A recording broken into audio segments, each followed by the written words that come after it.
4 avril 2001. Paul Heyman, personnage clé du catch hardcore, annonce la fermeture de la ECW. La fédération de l'extrême, endettée de presque 9 millions de dollars, n'a pas d'autre choix que de vendre la compagnie. En 2003, après plusieurs références à la ECW, la WWE rachète les droits et les biens de la fédération créée par Todd Gordon. Paul Heyman se verra offrir un contrat par la compagnie de Vince McMahon dès 2001. Commentateur, puis manager de Brock Lesnar, l'ancienne grande figure de la ECW semblait bien établie dans la fédération dominante des années 90. Mais en décembre 2004, un investisseur anonyme fait surface, faisant le pari fou de créer la plus grande fédération de tous les temps avec un apport de seulement 1 million de dollars. Un seul homme a les cartes en main pour mener à bien le projet nommé Elite. Paul Heyman. Ce dernier se voit donc confier la All Elite Wrestling. Paul Heyman, businessman et booker émérite, décide de tout miser sur le catcheur indépendant. Les stars indie et les jeunes loups prêts à se faire un nom dans la fédération de la révolution. La All Elite Wrestling est née. What's up les copains, j'espère que vous allez bien et aujourd'hui on se retrouve pour l'épisode numéro 18 de notre carrière avec la All Elite Wrestling au mois de janvier 2006, toujours sur TEW 2016 et nous sommes au jour du dernier AEW Dynamite du premier mois de l'année 2006.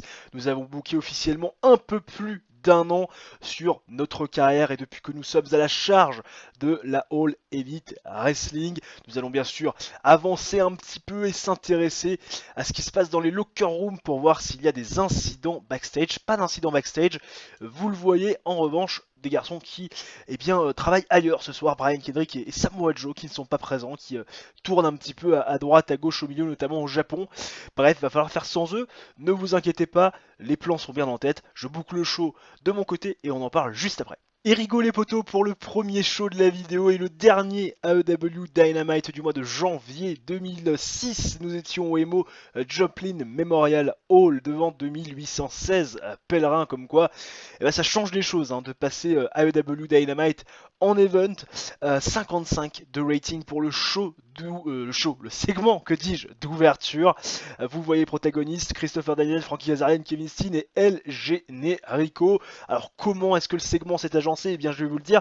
D'abord on a eu Christopher Daniels et Frankie Kazarian qui sont arrivés dans le ring, ceinture sur l'épaule, et qui ont demandé au public à avoir le même respect que Natural Dragons, à savoir Dustin Rhodes et Bryan Danielson, qui ont le vent en poupe ces dernières semaines après leur victoire notamment face aux Young Wolves et justement face à El Generico. Les champions veulent être respectés autant que cette équipe de nouveaux venus qui pensent désormais que parce qu'ils ont gagné 2-3 matchs, ils peuvent finalement se vanter et surtout être au top de la division. Mais ceux qui sont au top de la division, ce sont uniquement les champions. Voilà ce que nous dit Christopher Daniels.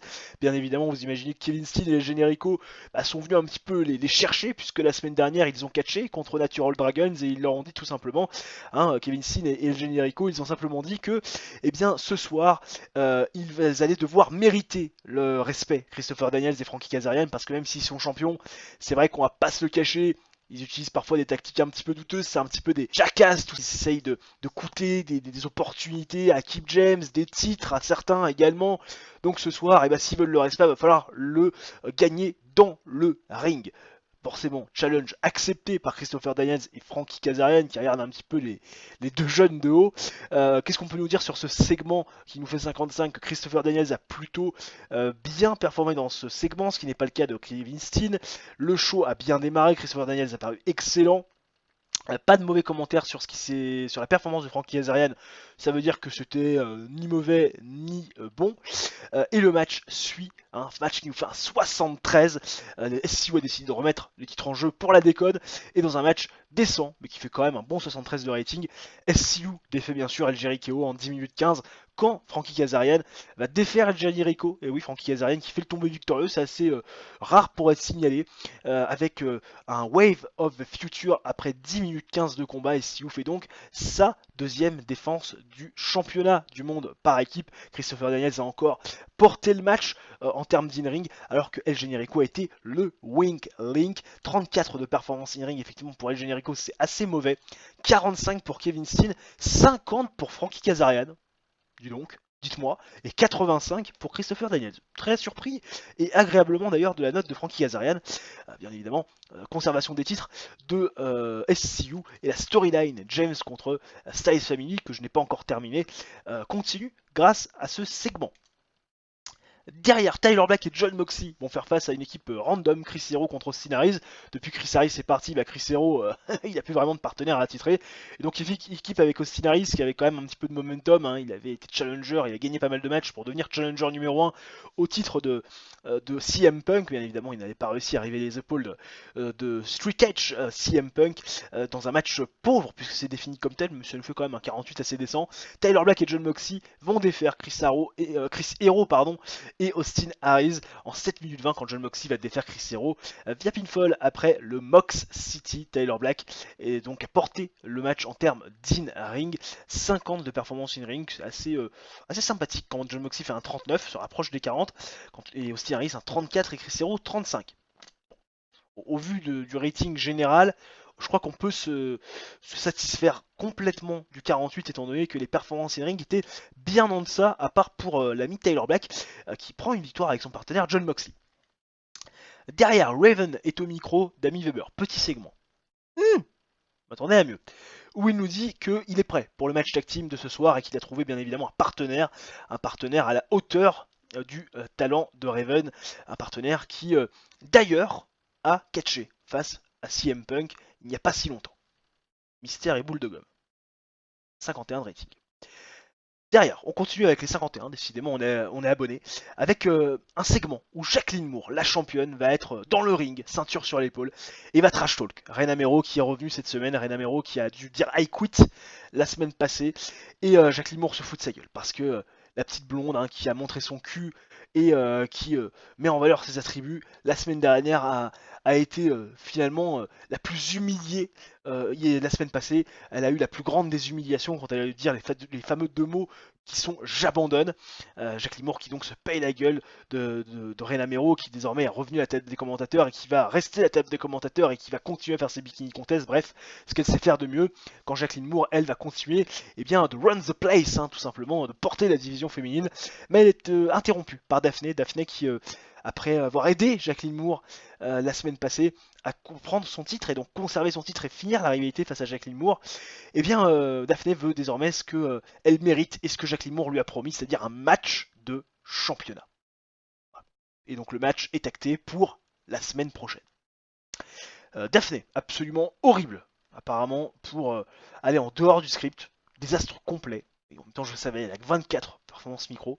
Jacqueline Moore, quant à elle, elle fait un job parfait en ce qui concerne l'interaction avec la foule, ce qui permet de faire un segment assez sympathique. Et la semaine prochaine, on aura Jacqueline Moore contre Daphné pour le championnat féminin de l'AEW. Et enfin, le main event qui nous fait une petite note de 65. Attendez à mieux. Raven et Ultimo Guerrero qui font face dans sa CM Punk et Cole Cabana. Ouais, Cole Cabana qui est dans le main event, que voulez-vous, ça peut arriver.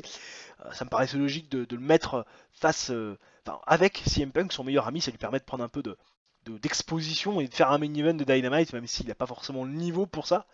À la base, match avec une bonne hit et du descent catch où CM Punk et Cole Cabana vont défaire Raven et Ultimo Guerrero en 16 minutes 21 quand CM Punk défait Ultimo Guerrero via pinfall avec le Pepsi Plunge. En termes d'in-ring, CM Punk a été au-dessus de tout le monde. Cole Cabana, bien sûr, le Winklink, on le voit à une performance de 31. Toute petite performance. Raven fait un 57, Ultimo Guerrero qui me déçoit encore un peu plus, 61. Il faisait la gueule d'avoir perdu contre CM Punk et CM Punk fait un énorme 77. Et la storyline Punk face Raven Rules continue à avancer, gagne grâce à ce segment. La note est de 62. Moyen, on va pas se le cacher, je m'attendais quand même à mieux. Désormais, quand on fait moins de 70, ça va être des choix assez décevants. Voilà, on va pas se le cacher, il faut poser les bases. Alors que là, le profil d'Anthony Carelli, à savoir Santino Marella, catcheur qui a été plusieurs fois champion intercontinental à la WWE et sa fille d'ailleurs a fait ses débuts à NXT si je ne dis pas de bêtises. Christopher Daniels qui voit la BCW de lui faire une extension de contrat, pourquoi pas. Time to Heal pour Ultimo Guerrero. Bon, de toute façon, vu ses performances, on va pas le réutiliser tout de suite. Et Kevin Steen qui me demande de le booker un petit peu plus, un petit peu mieux parce qu'il y a un manque de momentum. 0.03 de TV rating, ça y est, les amis, on est passé à 0.03 pour Dynamite. On fait 26 000 viewers. Bon, en même temps, on est diffusé, les gars, partout. Hein. Vous avez vu un peu le broadcast, ça tient même pas sur une page. Ouais, en même temps, fallait au moins ça. Alors, on est passé de 0.01 à 0.03, c'est pas mal. C'est ce qu'il faut. C'est comme ça qu'on va gagner de la popularité, qu'on va se rapprocher petit à petit du niveau culte, qui est encore ma foi, très loin. Samoa Joe qui me demande une augmentation de sa casque Samoa Joe qu'on n'a plus utilisé depuis un petit moment. Samoa Joe qui me demande, eh bien, 2200 $. Effectivement. Ouais, 1550, 670 $ de plus. On va lui donner 75%. Normalement, il va pas faire la gueule. Tiens, la TNA qui fait une offre à Christopher Daniels, ou plutôt qui lui propose une extension de contrat, on va tout de suite voir ce que c'est. Parce que bon, c'est pas que ça m'inquiète un peu, mais enfin quand même, hein, depuis qu'ils nous ont pris Kip James, alors là, 3900 $ par apparence pour la BCW. Ouais, ils sont en train de cracher la BCW. Et 3100 pour la TNA qui décide de prendre en paix par apparence. Peut-être que Christopher Daniels fait partie des catcheurs hein, qui ont pas envie de signer dans une fédération de manière exclusive, parce que c'est vrai que bon, la TNA qui nous a pris BG James aurait peut-être pu être intéressé aussi pour prendre Christopher Daniels. Bon, écoutez, ma foi, là ils sont en train de raquer. Hein. Un petit tour les copains du côté du bilan financier pour s'apercevoir que ce mois-ci, nous n'avons perdu que 17 464 $, beaucoup moins que le mois passé. Et oui, comme quoi passer à AEW Dynamite de TV show à event, ça change un petit peu la donne. D'abord parce que forcément on fait plus de monde dans les salles, hein, donc forcément il y a plus de pognon. Et puis aussi parce que on est en train petit à petit, avec le deal de télévision qu'on a signé, les nombreux deals TV qu'on a signés, ça nous permet d'accroître notre popularité encore un peu plus. Donc forcément tout ça fait que on arrive à vendre plus de billets, aussi à vendre plus de marchandises, avoir plus de revenus sponsors. Et je pense que le mois d'après, on commencera par également changer notre production. Parce que c'est vrai que là, vous voyez, on est en semi-pro pour les production values. Pour l'expérience dans un live event, on est pour l'instant en médium. Pour le broadcast quality, on est en pro, mais on pourrait passer au-delà. Et c'est vrai que pour la musique, on pourrait également faire un petit peu mieux, ce qui nous permettrait d'attirer beaucoup plus de broadcasters à la fin de nos 9 mois de deal avec finalement les TV pour lesquels j'ai passé un accord. Donc c'est vrai que ça permettra peut-être ce passage-là en event pour tous nos shows, notamment pour Dynamite, permettra à mon avis de nous faire vraiment évoluer sur le très long terme et surtout beaucoup plus rapidement que si on était resté en TV show pour Dynamite. Nous voilà partis les petits potes pour le deuxième show de la vidéo et le premier AEW Dynamite du mois de février 2006 dans une nouvelle arène au MN Gangolf Center devant 2855 pèlerins, un petit peu plus que la semaine passée si je ne dis pas de bêtises. On y va vérifier juste après avoir débriefé le show et nous démurant les gens avec un super angle qui nous fait un solide 69. On voit Paul Heyman et AJ Styles. Paul Heyman qui est dans le ring avec le champion du monde. Et oui, AJ Styles qui nous dit que ce soir, Paul Heyman a une annonce très importante à faire. AJ Styles qui, comme d'habitude, est en tongs, en short et en chemise à fleurs avec lunettes de soleil et la ceinture sur l'épaule. Oui, il a une nuit off, Paul Heyman, c'est la première chose qu'il annonce, mais surtout, il va mettre en place un tournoi pour obtenir un nouveau challenger numéro 1 au titre des Jay Styles, parce que oui, Jay Styles est seul sur sa planète, seul au monde, et donc il annonce qu'il y aura un tournoi de triple threat match, et les vainqueurs de ces deux triple threats s'affronteront dans un match simple pour couronner un nouvel aspirant au titre. Il n'annonce pas encore les triple threats et bien évidemment les protagonistes des différents triple threats, mais il annonce les participants du tournoi. Il nous dit que Christopher Daniels, que Dustin Rhodes, que Bryan Danielson, que Tommy Dreamer, que Ultimo Guerrero et Kip James seront les 6 protagonistes de ce tournoi, ce qui ne ravit pas forcément AJ Styles quand il entend le nom de Tommy Dreamer, quand il entend le nom de Dustin Rhodes, Bryan Danielson et autres Kip James, mais ça fait un superbe 69. AJ Styles a adoré pouvoir aller en dehors du script, tout comme Paul Heyman, AJ Styles qui est apparu comme étant une véritable star du côté de ce segment, et la storyline Kip James contre Styles Family forcément continue grâce à ce segment. Derrière, Jacqueline Moore face à Daphné. Et oui, match promis, c'était l'accord qu'elles avaient. Jacqueline Moore n'a qu'une parole. on sait ce que ça vaut, mais Jacqueline Moore affronte quand même Daphné dans un match décent pour le titre mondial.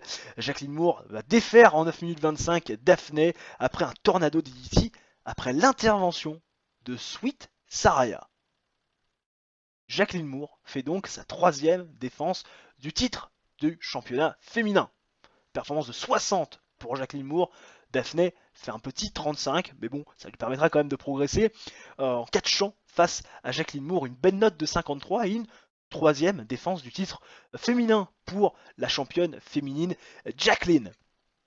Derrière, CM Punk et Raven qui vont se mettre d'accord, oui, parce qu'Amy Weber est dans le ring, tout d'abord avec Raven qui veut savoir quelle va être la stipulation choisie par CM Punk, parce que oui, ce match tag team a accouché d'une victoire de l'équipe de CM Punk, tombée de CM Punk sur Ultimo Guerrero. Raven nous dit qu'il s'est trompé, qu'il n'a pas choisi le bon partenaire, qu'il réglera certainement ses comptes avec Ultimo Guerrero plus tard, mais maintenant tout de suite, il veut la stipulation choisie par CM Punk. Et CM Punk arrive et lui dit que il va laisser choisir Raven. Il va laisser choisir Raven parce que depuis le début, il joue sous les règles du Raven Rules. Et CM Punk, comme il ne veut pas que Raven ait d'excuses, par rapport à une stipulation choisie par CM Punk qui ne conviendrait pas à Raven, il laisse choisir à Raven la stipulation de leur match pour le TNT Championship qui aura lieu la semaine prochaine. CM Punk ne veut pas de réponse tout de suite, il préfère que Raven réfléchisse tranquillement et qu'il découvre, comme lui finalement, la stipulation, comme le public, la semaine prochaine. CM Punk laisse donc Raven choisir la stipulation du match de championnat la semaine prochaine. C'est pas banal, retournement de situation. Amy Weber qui fait un superbe job, un job de maître dans l'interaction avec la foule. CM Punk qui a super bien performé. Le qualité de l'announcement a été dégueulasse apparemment de la part de Rana Mero et de Honky Tonk. Il faut le temps que ça se mette en place. C'est le premier show qu'ils font tous les deux. Amy Weber n'a pas forcément super bien performé, mais ça contraste clairement avec la première information qu'on a eue, comme quoi il y a des fois des trucs qui vont pas bien ensemble. La performance de CM Punk a été fantastique et Punk face au Raven Rules gagne de la hit. Derrière, Tyler Black fait face à Chris Hero dans un match un petit peu random. On sait que la semaine dernière, Chris Hero faisait équipe avec Austin Aries et que Jon Moxley arrivait les épaules de Chris Hero. Tyler Black, forcément, va désormais affronter Chris Hero qui a envie de se venger. Et Tyler Black, dans un match décent, va défaire Chris Hero en 5 minutes 42 via pinfall avec le cross-crew 450 splash.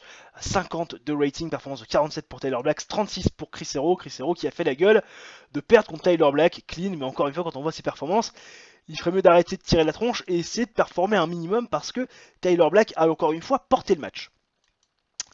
Derrière, Paul Heyman et Roddy Piper. Oui, Roddy Piper est présent. Tout de suite, maintenant, avec sa gimmick de Lost Cannon, qui est au full.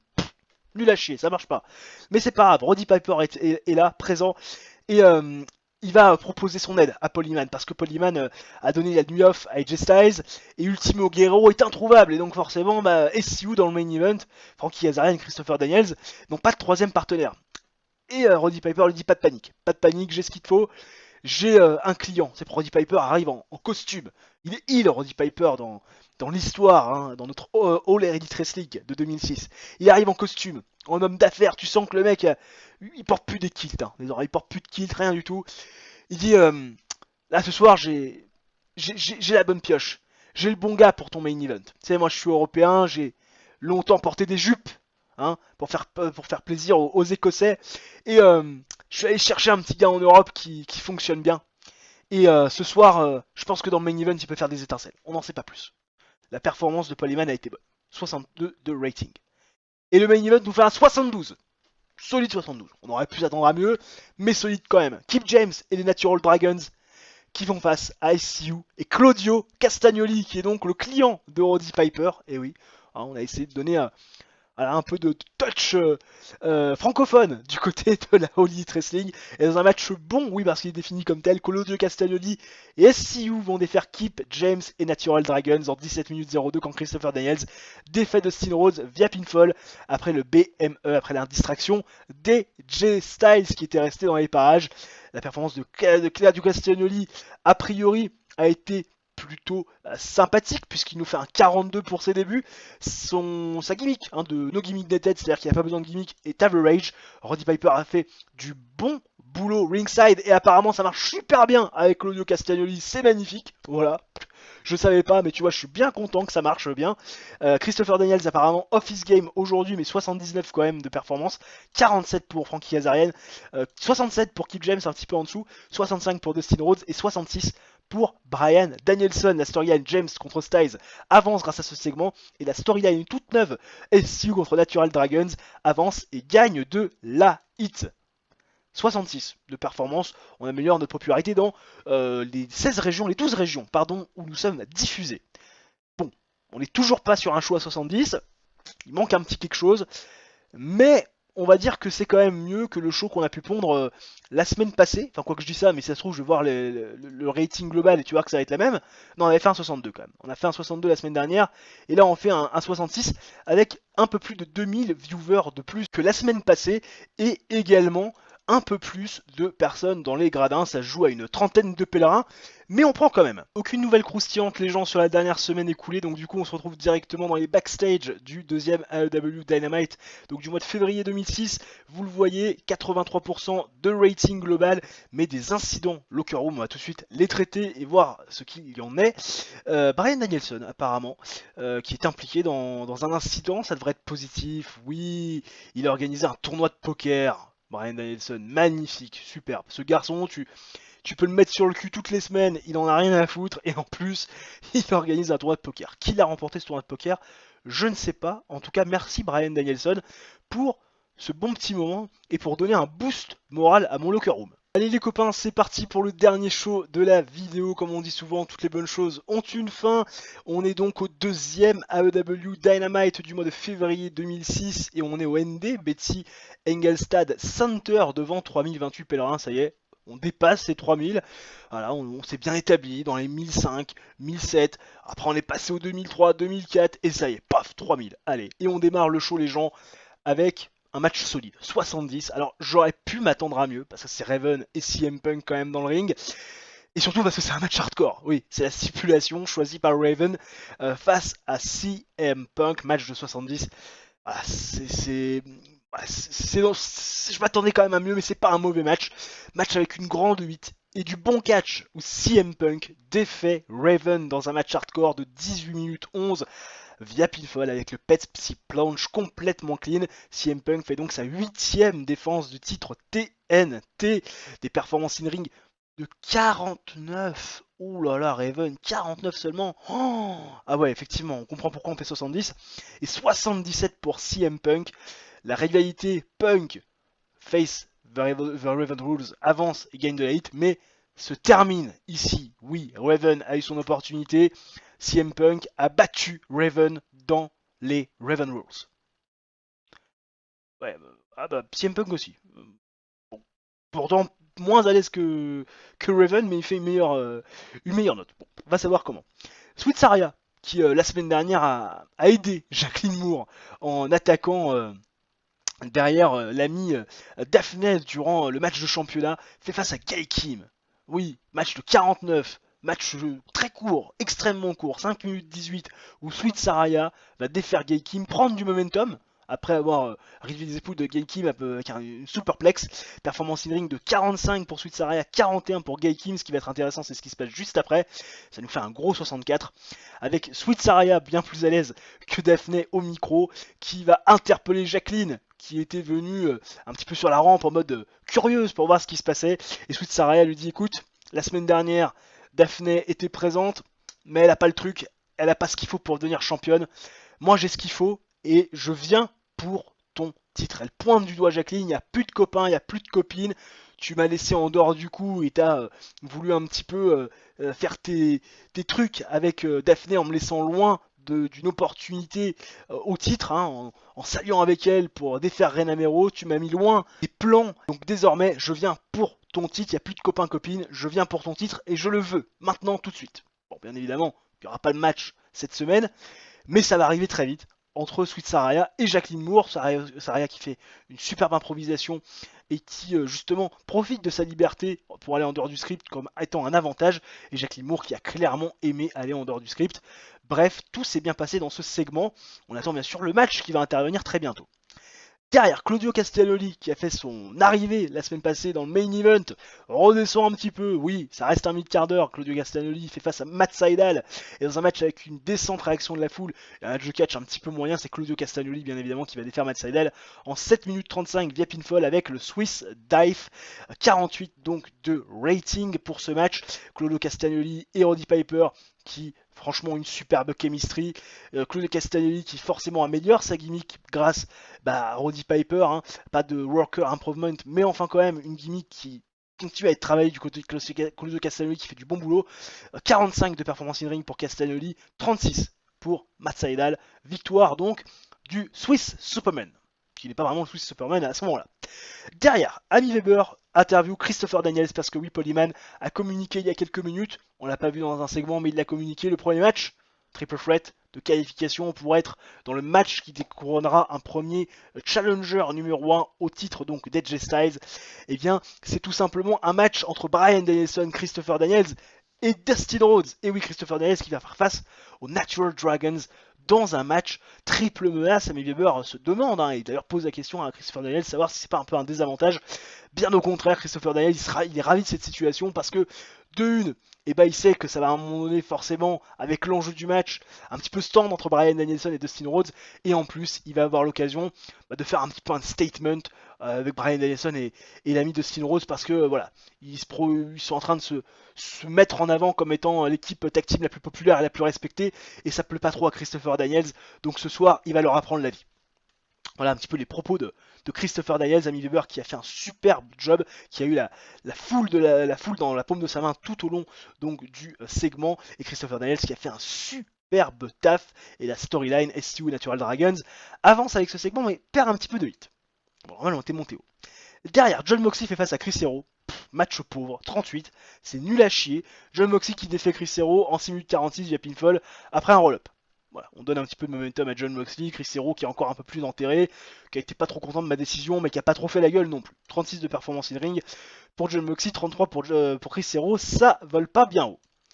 Et enfin le main event qui me fait un énorme 80 sa mère. Match exceptionnel, pas de hit plus perçu que cela. Les gens étaient simplement concentrés sur l'affiche et sur finalement l'enjeu de ce match. Christopher Daniels va défaire Dustin Rhodes et Bryan Danielson complètement clean, pas d'intervention, après 15 minutes 48 de combat, quand Dustin Rhodes ne pourra plus continuer. Christopher Daniels a frappé, parce qu'on rappelle dans un triple threat il y a un peu plus de, de choses illégales qu'on peut tolérer, et Christopher Daniels, sous un gant, a frappé avec un poing américain l'ami Dustin Rhodes. Il l'a frappé. Le garçon ne pouvait plus continuer, groggy, KO, complètement dans les vapes. Il gisait dans une mare de sang. Les gens en sont là, qu'est-ce qui se passe?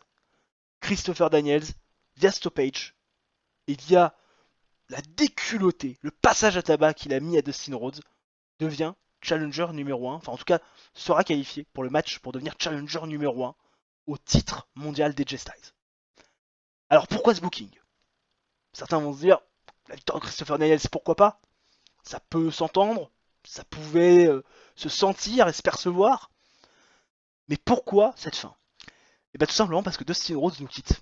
Dustin Rhodes a vu la TNA lui offrir un contrat écrit de 15 000 $ par mois, et Dustin Rhodes forcément a dit oui.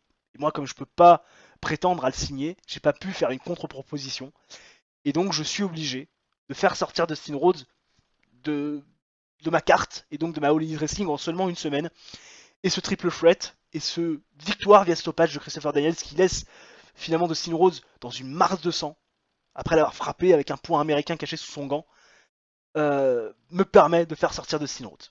Alors vous allez me dire Bryan Danielson, sa rivalité avec désormais Christopher Daniels, Frankie Kazarian, ce qu'on avait commencé à construire, qu'est-ce qui va se passer? Pas de panique, j'ai un plan. Performance in ring de 66 pour Dustin Rhodes, 82 pour Christopher Daniels et 66 également pour Bryan Danielson. La storyline SCU Natural Dragons gagne de la hit, mais bien évidemment, vous le savez, elle va entre guillemets un peu s'arrêter. Hein. 73 de rating, on dépasse les 70 et on gagne de la popularité dans 16 régions. 0.04 les gens de TV rating avec 30 510 viewers sur le dernier AEW Dynamite. Bon, performance à la hausse par rapport à la semaine dernière et par rapport à la semaine passée, logique, hein, on a fait des shows dans cet épisode de 62, 66 et 73, on est monté crescendo. Que ça soit d'ailleurs dans les ratings, dans la qualité de nos shows, dans les TV ratings également, et dans la tendance, parce qu'on est quand même passé en une semaine de 2855 personnes à 3028 personnes. Donc ça veut dire qu'on a presque gagné 200 pèlerins de plus dans l'arène en une petite semaine. D'ailleurs, ça m'étonnerait pas que la size a un petit peu évolué. Ouais, on est à 36 désormais dans le Midwest. De toute façon, on va regarder à la fin du mois la track progression, mais je pense qu'on va vraiment progresser de ouf dans tout les États des États-Unis. Ça nous permettra, et bien dans toutes les régions pardon des États-Unis, ça nous permettra petit à petit de nous rapprocher de l'objectif qui est le 47 d'importance dans deux régions des États-Unis pour pouvoir passer au niveau culte et pouvoir proposer des contrats signés à le catcheur, en tout cas ceux qui se verraient proposer un contrat par des compagnies rivales. Derrière, avant de se quitter, parce qu'on a fait nos trois shows, un petit point quand même, on va quand même regarder ça, sur le Creative Meeting. Ouais, ça peut vous intéresser, savoir qui est en forme, qui ne l'est pas. On avait fait ça dans une vidéo passée, on va le refaire sur cette fin de vidéo. Allez, allons-y. Franchise Player, Christopher Daniels, devant AJ Styles, Dustin Rhodes qui va nous quitter, Raven et Kip James. Next Big Thing, CM Punk qui est bien évidemment en tête, ça ne surprend personne. Samoa Joe qui est bien placé également, Samoa Joe qu'on a pu utiliser depuis un petit moment. Bryan Danielson qui est dans une storyline plutôt intéressante, même si voilà, il va falloir qu'on pallie au départ de Christopher Daniels. Troisième position, Frankie Kazarian, quatrième. Frankie Kazarian qui fait de meilleures performances que quatrième. Tu vois, le gars commence à évoluer. Colt Cabana, voilà, cinquième aussi en X-Big Thing. Hot Prospect, CM Punk, ça surprend personne. Frankie Kazarian numéro 2. Matt Nick Jackson, troisième et quatrième. Austin Harris, cinquième. Ouais, pourquoi pas, hein, c'est des mecs qu'on n'utilise pas trop, notamment les frères Jackson et Austin Harris, mais pourquoi pas. Au niveau des showstoppers, pardon, des talk to talk, on va quand même, avant de passer aux showstoppers, passer au talk to talk. CM Punk qui est devant, Christopher Daniels deuxième, troisième Polyman, Raven quatrième, cinquième Dustin Rhodes. Showstoppers, CM Punk en numéro 1, Christopher Daniels en numéro 2, AJ Styles en numéro 3. C'est vrai, on a moins utilisé ces dernières semaines. Samoa Joe 4ème, Brian Kendrick 5ème, qu'on peut toujours pas utiliser comme il faut. Derrière, au niveau des généraux du ring, Samoa Joe est devant. Hein, Samoa Joe qui a des performances quand même en basique de 97. Oui, safety 4, psychologie 91, safety 96. Effectivement, le garçon, c'est quand même costaud. Christopher Daniels 2ème, Brian Danielson 3ème, CM Punk 4ème et AJ Styles 5ème. AJ Styles, combien y a-t-il? Il y a quand même 96 en basique, hein. C'est quand même pas, de la merdasse hein, par rapport à certains autres. Who's hot? Bah, Frankie Kazarian est super chaud. Premier, c'est la première fois qu'on voit Frankie Kazarian être en tête des mecs qui sont en forme, qui ont du momentum. Christopher Daniels est deuxième dans ce classement. CM Punk aussi a du momentum, a pu savoir quoi en foot, et Jay Styles bien évidemment. Et Jacqueline Moore également, qui ne l'est pas. El Generico, ça c'est sûr, il perd beaucoup de matchs. Colt Cabana, malgré sa victoire par procuration dans le main event avec CM Punk il n'y a pas si longtemps. Matt Sydal, il perd aussi Kevin Steen, il n'y a pas beaucoup de victoires. Et Ultimo Guerrero, qui est vraiment mon jobber de luxe. Autant te dire que le garçon gagne pas grand chose. Time to Decline. Raven, Time to Decline. Jacqueline Moore, pareil, bon, en même temps, elle a 42 ans là. Pareil pour Kid James, le même âge, 42 ans, c'est délicat, ça commence à être compliqué. Au niveau des Aiden James, bah tiens, pour la division féminine, Cheerleader Melissa, parce que ça pourrait être intéressant ça. Ah ouais, 71 en basique. Ah ouais, effectivement, c'est costaud ça l'histoire. Ah ouais, ça peut être intéressant. Est-ce que c'est populaire ça d'ailleurs? Je peux regarder. Ouais, c'est pas trop populaire, mais pourquoi pas? Pourquoi pas? Josh Bercombri, je sais pas qui t'es, y a pas ta photo. Chris Candido, pourquoi pas? Joe Ryan et Brandon Tomaselli. Bon, Joe Ryan je connais, Brandon Tomaselli je connais un petit peu moins. Joey Ryan, ça m'aurait peut-être plu de l'avoir pour du comedy wrestling. En comédie, je crois qu'il est pas si mal. Pour l'instant 50, mais Joey Ryan en comédie, ça peut être sympa. Bon bref, il dira, on pourrait aussi chercher Orange Cassidy, hein, il est bon aussi dans ce domaine-là. D'ailleurs, est-ce qu'Orange Cassidy il y est? Pas sûr qu'il y soit Orange Cassidy à cette époque-là. Non, on n'a pas Orange Cassidy. Peut-être est-il sur un autre nom, sous un autre nom. Je verrai ça. Un point sur les storylines. 73 de rating entre Kip James et Styles Family. D'ailleurs, je sais pas pourquoi elle est là sans être là cette storyline parce qu'elle elle est finie en fait hein, quand on regarde bien. SCU contre Natural Dragons, 77 de hit. Ouais. Dommage vraiment que l'ami de Steel Rhodes se casse. La TNA qui a décidé de nous piquer nos talents. Hein. BG James,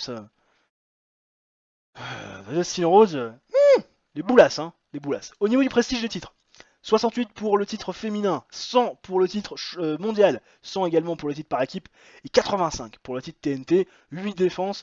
Ça commence à devenir très costaud du côté de CM Punk. J'espère que cette vidéo vous aura plu, les gens. Si c'est le cas, n'hésitez pas à mettre bien évidemment en place votre coup du chapeau, le like, l'abonnement et l'activation de la cloche. Ça mange pas de pain et on se retrouve très prochainement pour une nouvelle vidéo de sport ou de TEW. D'ici là, portez-vous bien, ciao, bye et à la prochaine.